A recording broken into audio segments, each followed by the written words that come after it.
Bismillahirrahmanirrahim. Afa hukmal jahiliyati yabghun?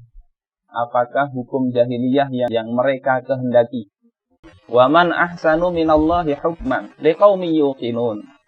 Dan hukum siapakah yang lebih baik daripada hukum Allah Subhanahu wa taala bagi orang-orang yang yakin? Ayat ini mengajak kita untuk membandingkan. Salah satu cara untuk mengetahui keunggulan sesuatu itu adalah dengan cara membandingkan. Kata pepatah, bididdi tatamayyazul asya. Dengan tahu adanya pertentangan, perbedaan, maka jelaslah sesuatu itu. Kita tahu nikmatnya sehat kalau kita bisa merasakan membandingkan dengan sakit. Setiap hukum yang dibikin oleh manusia tidak berdasarkan aturan-aturan Allah Subhanahu wa ta'ala.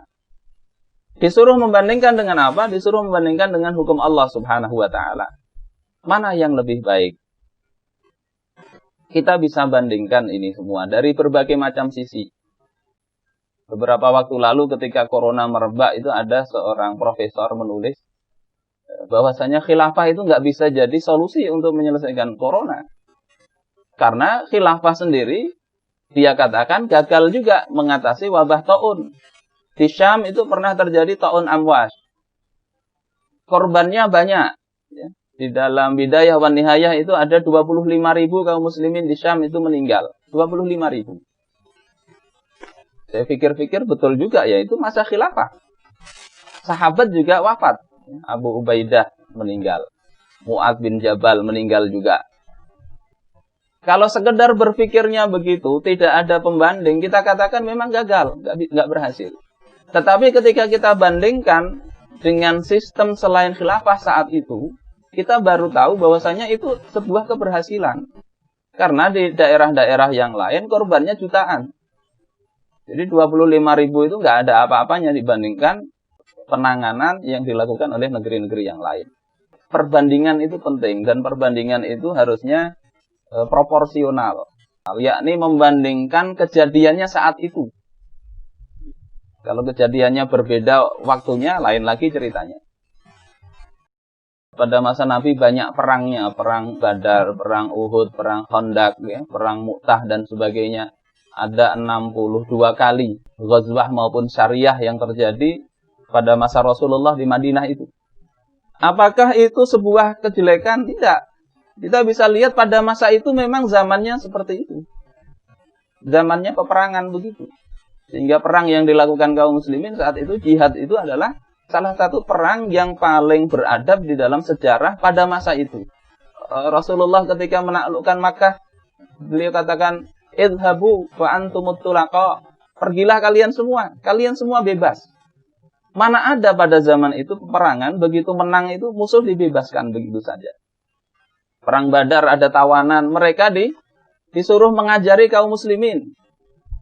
Jadi ini sistem Islam begitu. Perang memang ada, tetapi perang yang paling beradab dalam sejarah itu adalah perang yang dilakukan oleh kaum muslimin. Ini bisa kita lihat keunggulannya dari sisi yang orang mengatakan itu kejelekan. Pada masa perang salib pun itu juga membuktikan. Saat Richard the Lionheart berhadapan dengan Salahuddin al-Ayyubi di Yerusalem.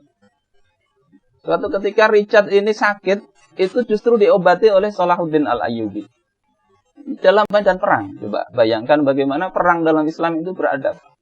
Sebaliknya pada masa jatuhnya kota Acre, kota Acre ini di daerah Brazil, sekarang perbatasan dengan Peru.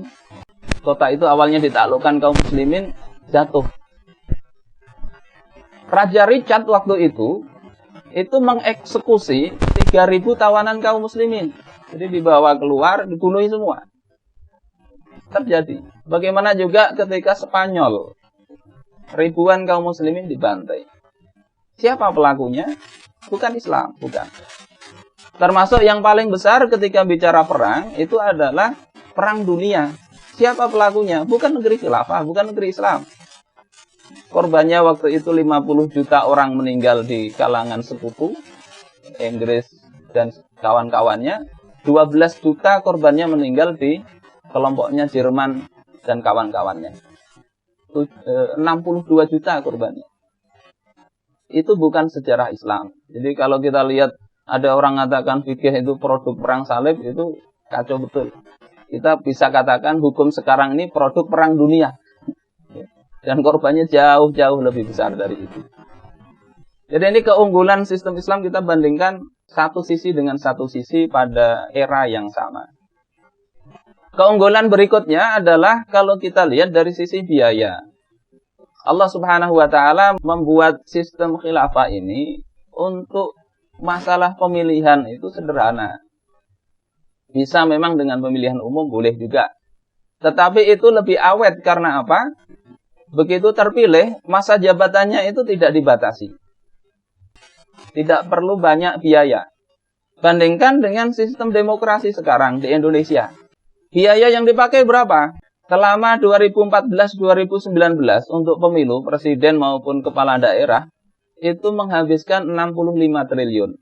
Jika dibagi 5 tahun, itu per hari menghabiskan sekitar 36 miliar. 36 M per hari untuk apa? Sekedar memilih orang-orang yang seperti itu. Dan seandainya baik orang yang terpilih itu tetap 5 tahun berikutnya keluar biaya juga 36 M per hari, bahkan senantiasa meningkat untuk mengganti mereka. Jadi untuk memilih perlu 36 M per hari, setelah dapat yang baik sekalipun harus diganti lagi.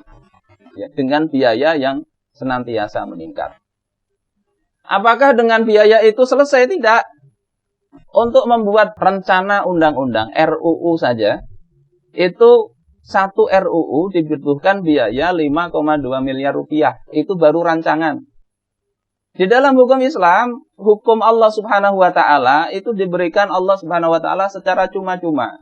Kita tidak diminta membayar dan hukumnya adil. Tidak ada kita satu ayat ditagih oleh Allah ini tagihannya sekian, tidak ada.